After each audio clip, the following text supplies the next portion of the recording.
গতকাল পশ্চিমবঙ্গে একদিনের ঝটিকা সফরে এসেছিলেন আসামের মুখ্যমন্ত্রী হেমন্ত বিশ্ব শর্মা, এবং সেখানে এসে তিনি অত্যন্ত স্পষ্টভাবে সিদ্ধার সোজা রেখে যে কথাগুলো বললেন সেগুলো যেরকম ভয়ঙ্কর এবং পুরোপুরি বাস্তব কথাগুলো, যে কথাগুলো এতদিন এই 70 বছর ধরে হিন্দুরা বলতে সাহস পেত না বা মগজ ধোলাই হয়ে গিয়ে ভুলে গেছিল, সেই কথাগুলোই অত্যন্ত স্পষ্টভাবে বলে গেলেন। কি বললেন? যে এই যে হাজার হাজার বছরের যে পুরনো যে সনাতন সভ্যতা, এই হিন্দু সভ্যতা, একে ধ্বংস করবার জন্য ঔরঙ্গজেব ভয়ঙ্কর চেষ্টা করেছিলেন, এবং সে যে কি ভয়ঙ্কর চেষ্টা সে আপনারা সবাই জানেন। কিন্তু বাস্তবে কি হয়েছে? বাস্তবে আমরা কি দেখলাম? সনাতন সভ্যতা, হিন্দু সভ্যতা ধ্বংস হয়নি। ধ্বংস হয়েছে কে? না, ঔরঙ্গজেব ধ্বংস হয়েছে, মুঘল সাম্রাজ্য ধ্বংস হয়েছে। তাই আজকে উনি বললেন যে রাহুল মানে কংগ্রেস এবং আজকের দিনের নব্য তৃণমূল কংগ্রেস মানে মমতা ব্যানার্জি, এরা যে হিন্দুকে ধ্বংস করার চেষ্টা করছেন এবং এই হিন্দুকে ধ্বংস করে নির্বাচনে জিতে তারা যে তাদের শাসন ক্ষমতাকে বহাল রাখার চেষ্টা করছেন, সেটা হবে না। সনাতন সভ্যতা, হিন্দু সভ্যতা থেকে থাকবে, তারাই ধ্বংস হবে। এ কথা অত্যন্ত স্পষ্টভাবে হেমন্ত বিশ্ব শর্মা গতকাল বলে গেছেন। হ্যাঁ, হেমন্ত বিশ্ব শর্মা যে কথা বলেছেন, এই কথাটাই হচ্ছে আমাদেরকে একে বাস্তবায়িত করতে হবে। কোথায়? আমাদের এই পশ্চিমবঙ্গের বুকে। এই 70 বছর ধরে যারা দেশকে স্বাধীন করে শাসন করে এসছে, আমরা কি দেখেছি? যে যারা সনাতন সভ্যতার বিরুদ্ধে, হিন্দুত্বের বিরুদ্ধে বারে বারে কলম ধরেছেন বা বলেছেন, তাদেরই সরকার বিভিন্নভাবে পুরস্কৃত করত। এই যে কংগ্রেস সরকার, তারপরে বিভিন্ন যে জোট সরকারগুলো হয়েছিল, তারা কিন্তু যারা সনাতন সভ্যতার বিরোধিতা করত বা একে ক্রিটিসাইজ করত, বিভিন্ন রকমের কুসংস্কারের আবরণে ঢেকে রাখার কথা বলতো, তারাই কিন্তু ধ্বংস হয়েছে। এবং একটা সময় মনে হয়েছিল যে এরাই বোধহয় শেষ পর্যন্ত সব কিছু ক্ষমতা দখল করে সনাতন সভ্যতা বোধহয় আমাদের এই ভারত থেকে মুছে যাবে। কিন্তু বাস্তব হচ্ছে না, 2014 সালের পরে আবার সনাতন সভ্যতা ঘুরে দাঁড়িয়েছে। কাজে সনাতন সভ্যতা এইভাবেই কিন্তু ঘুরে দাঁড়াবে, এবং সেই ঘুরে দাঁড়াতে গেলে আমাদেরকে তার সঠিক রাস্তায় আমাদেরকে নিয়ে যেতে হবে। আজকে এই পশ্চিমবঙ্গের বুকে যেভাবে আজকে জেহাদি অনুপ্রবেশ ঘটছে, পশ্চিমবঙ্গের ডেমোগ্রাফিকে পাল্টে দেওয়া হচ্ছে।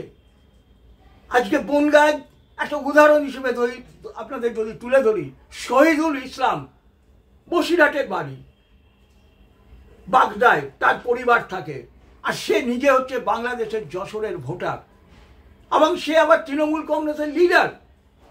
তারা দল বেঁধে বাংলাদেশে ভোট দিতে যায়, তারা এখানে এসে ভোট দেয়। এইভাবে লক্ষ লক্ষ বাংলার বুকে ভোটার আছে, যারা বাংলাদেশেরও ভোটার, আবার এই বঙ্গেরও ভোটার, এবং একটা নির্দিষ্ট দলকেই তারা ভোটের হিসেবে বেছে নেয়, যারা তাদের স্বার্থ রক্ষা করে। আর এরা কি বলে? আরে অনুপ্রবেশ, ও তো বর্ডার দেখে বিএসএফ। হ্যাঁ, বিএসএফ বর্ডার দেখে, এটা সত্যি, কিন্তু বিএসএফ এর পক্ষে এত বড় বর্ডার 24 ঘন্টা 24x7 নিঃশব্দে পাহারা দেওয়া সম্ভব নয়। তারপরেও একটা ব্যাপার আছে, এই যে বিএসএফ যারা আছে তাদের কিন্তু কি করতে হয়? তারা দিনের পর দিন পরিবার ছেড়ে থাকে, তাদেরকে পরিবার ছেড়ে দিনের পর দিন থাকতে হয়। এবং আপনারা জানেন যে পৌরুষের একটা আকাঙ্ক্ষা থাকে, এবং সেই আকাঙ্ক্ষা পৌরুষের যে আকাঙ্ক্ষা, সেই আকাঙ্ক্ষা মেটায় কারা? যারা এই পশ্চিমবঙ্গের জনবিন্যাসকে পাল্টে দিতে চাইছে, যারা চাইছে এই জনবিন্যাসকে পাল্টে দিয়ে এই দিনের পর দিন তারা রাজত্ব করে যাবে। তারা চিন্তা করবে না যে আগামী দিনে তাদের কি হবে। যেরকম হাসিনা চিন্তা করেনি যে সে যেভাবে তোষণ করছে তার ফল কি হবে, ঠিক সেভাবে এখানেও যারা তোষণ করছে তারা বুঝতে পারছে না আগামী দিনে তাদেরও কি হবে। তারা সাময়িক ভাবছে। এবং কি ঘটনাটা ঘটে, ওই যে বিএসএফ যারা মাসের পর মাস ওই বর্ডারে পড়ে থাকে, তাদের যে পৌরুষের আকাঙ্ক্ষা, সেই পৌরুষের আকাঙ্ক্ষাকে কিন্তু তাদেরকে মেটানো হয়। সেইখানে তাদের জন্য বিভিন্ন ব্যবস্থা থাকে, উপঢৌকন থাকে, এবং পরিষ্কার কথা সেটা হচ্ছে নারী দেহ।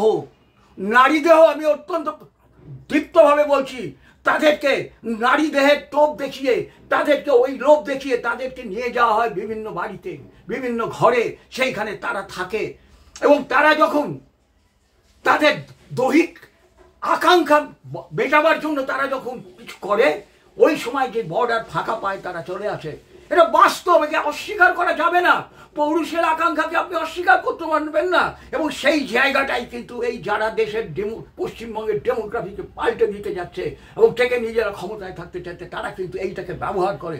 এবং যার জন্য তারা বলে কি, বিএসএফ আমাদের তো বর্ডার দেখার কাজ না। আর তারপরে যারা তখন ঢুকে যাচ্ছে বা বাংলাদেশে থাকতে, তাদের voter card, Aadhaar card, PAN card, এমনকি স্বাস্থ্যসাথী কার্ড পর্যন্ত তাদের তৈরি থাকছে।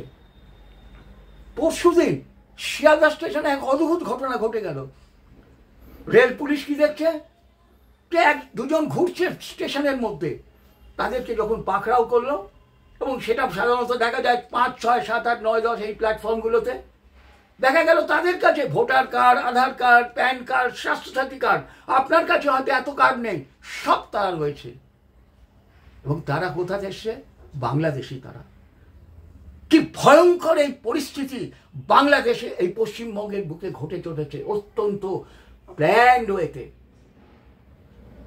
একদিকে বিএসএফকে পৌরুষের লোভ দেখিয়ে তাদেরকে আটকে রাখা হচ্ছে একটা জায়গায়, আর সেই ফাঁকে অনুপ্রবেশ ঘটছে। এবং অনুপ্রবেশ যখন ঘটছে, তাদের জন্য সমস্ত রকমের উপঢৌকন এখানে তৈরি থাকছে। যার জন্য শুভেন্দু অধিকারী বলছেন, আমি এটাকে পুরোপুরি সাপোর্ট করি, বায়োমেট্রিক ভোট করতে হবে। বায়োমেট্রিক ভোট যদি না হয়, এই পশ্চিমবঙ্গের ভোটে কিন্তু পরিবর্তন হবে না। আজকে ভাবুন তো, 5 কেজি চালের জন্য, 5 কেজি চালের জন্য যদি আমরা বায়োমেট্রিক ব্যবহার করতে পারি, বা অন্যান্য যে কোনো কাজের জন্য যদি বায়োমেট্রিক ব্যবহার করতে পারি, তাহলে যেখানে দেশের ভবিষ্যৎ ঠিক হবে, যেখানে এই বাংলা ভারতে থাকবে না গ্রেটার বাংলাদেশের অংশ হবে, তার খেলা চলছে। সেখানে এই যে নির্ণায়ক, সেটা কেন বায়োমেট্রিকে হবে না? তা বায়োমেট্রিকে হতে হবে, এটা সঠিক দাবি। জানি এর জন্য অনেকে আতঙ্কিত হয়ে পড়েছেন যে কেন এইসব কথাবার্তা বলা হচ্ছে, কারণ তার সেখানে তো ভীমরুলের চাকে ঢিল পড়েছে। কাজে আপনারা সবাই আওয়াজ তুলুন যে পশ্চিমবঙ্গের বুকে ভোট হবে, বায়োমেট্রিক করতে হবে। এবং বায়োমেট্রিক না হলে ভোট কিন্তু আবারও কিন্তু সেই আগের খেলাই কিন্তু হওয়ার সম্ভাবনা। কারণ হাজার হাজার, আজকে উত্তর 24 পরগনা, দক্ষিণ 24 পরগনা থেকে আরম্ভ করে মালদা, মুর্শিদাবাদ, নদিয়ার একটা অংশ, উত্তর দিনাজপুর, এই অংশগুলোয় অরিজিনাল ভোটার কটা আছে? কটা ভোট জাতীয়তাবাদের পক্ষে পড়বে? এইখান থেকেই তো সিটগুলো বেরিয়ে যাবে। পশ্চিমবঙ্গের বুকে জিহাদিদের যে মেজরিটি হওয়ার জন্য এই সিটগুলোই তো যথেষ্ট। কাজেই আওয়াজ তুলুন চতুর্দিকে, বায়োমেট্রিক ভোট করতে হবে। এবং বায়োমেট্রিক ভোট যখন হবে, আজকে হেমন্ত বিশ্ব শর্মা যে কথা বলে গেছেন যে ঔরঙ্গজেব যেরকম ধ্বংস হয়েছে, সেই রকম এখানেও মমতা ব্যানার্জি বা রাহুল গান্ধী এরা ধ্বংস হবে। আর সতর্ক থাকবেন বামপন্থীদের সম্বন্ধে। এখন কিন্তু খেলা হবে। বামপন্থীদের অনেক রকমের নাটকের আন্দোলন হবে, এবং সেগুলোই কারা দেখছেন, কাদের আপনারা দেখছেন? সেগুলোই কিন্তু রয়েছে সমস্ত বাঙালি হিন্দুরা। আমি খুব স্পষ্টভাবে বলছি, এই যে যাদবপুরকে ইউনিভার্সিটিকে কেন্দ্র করে যে এই যে আন্দোলন হলো, এত এতে ছাত্র আন্দোলন, কটা মুসলিম ছাত্রকে আপনি দেখেছেন? কটা মুসলিম ছাত্রকে দেখেছেন? 99% হচ্ছে হিন্দুরা, হিন্দু ছাত্র যারা। আজকে হিন্দুদের আজকে এইসব করে আবার বিভ্রান্ত করার চেষ্টা করছে কিন্তু বামপন্থীরা, এবং এটা একটা ওই গেমেরই অংশ, ওই গেমেরই অংশ কিন্তু জানবেন টোটালটাই হচ্ছে ইন্ডিজোটের একটা গেম। পশ্চিমবঙ্গকে যদি রক্ষা করতে হয়, তাই হেমন্ত বিশ্ব শর্মা যা বলছেন সেইটা করতে হবে। আর শুভেন্দু অধিকারী যা বলছেন, বায়োমেট্রিক ভোট, চতুর্দিকে আওয়াজ চলুন পশ্চিমবঙ্গের বুকে যে আমাদের সনাতন সভ্যতাকে যদি বাঁচাতে হয়, পশ্চিমবঙ্গের বুকে ইলেকশন কমিশনকে বায়োমেট্রিক ভোট করতে হবে, তা নাহলে এই পশ্চিমবঙ্গকে বাঁচানো যাবে না। আমরা হিন্দু বাঙালি, আমরা বাঙালিরা আমরা কোথায় যাব? আমাদের পূর্ববঙ্গ চলে গেছে, আমাদের এই পশ্চিমবঙ্গ যাওয়ার মুখে, আমরা কোথায় যাব? আমরা কি ওই সিন্ধিদের মতো বাড়িহারা মানুষ হয়ে থাকবো? ওই পার্সিদের মতো বাড়িহারা মানুষ হয়ে থাকবো? তাই আসুন সগর্জে সবাই আওয়াজ তুলুন, পশ্চিমবঙ্গের বুকে বায়োমেট্রিক ভোট করতে হবে, করতে হবে, পশ্চিমবঙ্গের বুকে বায়োমেট্রিক ভোট করতে হবে, করতে হবে। জয় মা কালী, জয় মা কালী, জয় মা কালী।